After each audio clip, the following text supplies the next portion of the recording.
In this lesson, we will learn about motion capture, or mocap for short.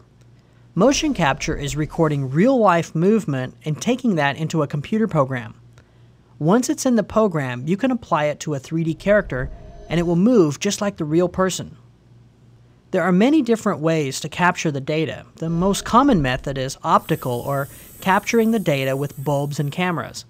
The actor wears a suit covered in small reflective bulbs. Then you surround the stage with specially lit cameras and record the action.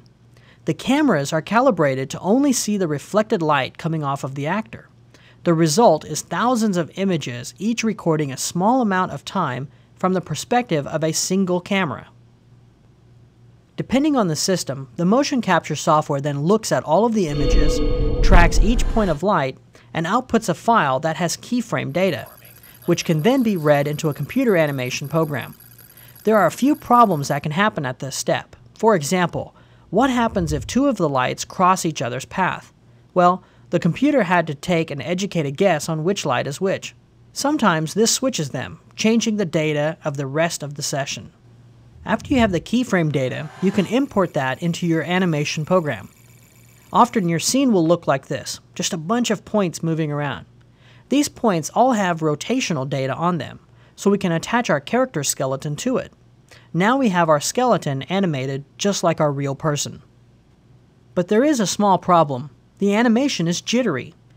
This is because when the mocap program outputs the keyframes, it outputs a keyframe on every single frame.